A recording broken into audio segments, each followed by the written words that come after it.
We missed something yesterday, something really big that happened.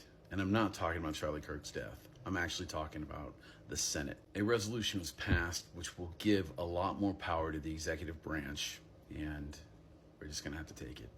So this is our government in a nutshell. We have three branches of service that are supposed to check each other: legislative, executive, and judicial.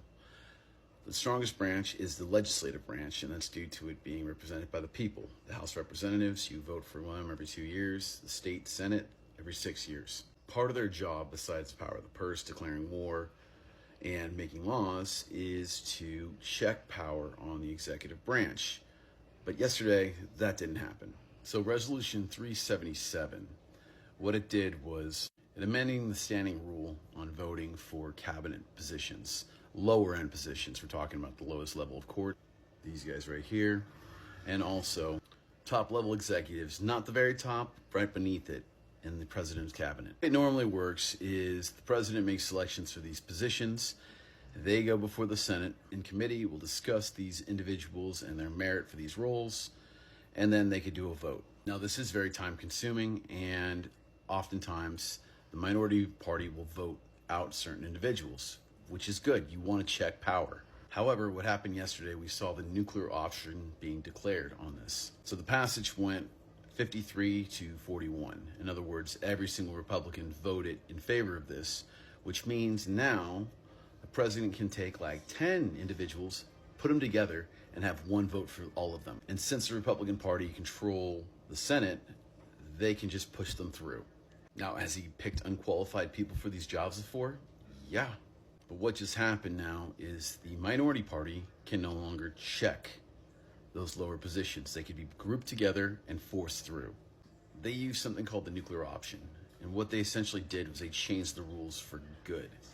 Meaning, for now on, you can group people in and get it passed without having a vote. If your party controls the Senate, it's a done deal. Do want to point out too, this doesn't mean that Supreme Court judges don't have to go through the process like they used to. They still do. And high-level cabinet members like the Secretary of Defense, stuff like that, still have to go through each individual vote. But it's all the underlings. So if you haven't figured it out, this is really bad. And let's say the Democrats win the next election and take over the Senate. They're going to have a lot more power. But by the way a lot of these things are going, it's going to be harder and harder to win these elections. The president has been talking about changing a lot of the voting rules, which you would think he can't do, but who knows, because he is doing things that presidents don't do and can't do, and he's doing them anyways. So one of the things he also wants to do is change how we vote. In other words, he wants to get rid of absentee ballots, which would affect Democrats more than Republicans. Now again, that is a states' rights issue, but who knows what the hell he's thinking. He's also discussed the ideas of getting rid of voting machines. Even though we know they're not fraudulent, and it's been proven they're not fraudulent, the idea there is he is just trying to move things along.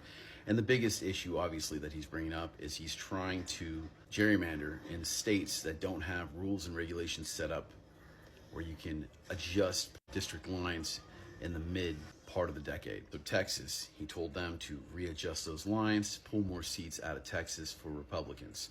And this is in response, Gavin Newsom set up a whole thing called Prop 50, which what that would do is would put the ability for the state of California to remove that extra person who ensures districts are secure and are fair. And what Gavin Newsom wants to do is add 5 more seats to the Democratic side, which will offset the Republican side in Texas. In other words, making it even and fair.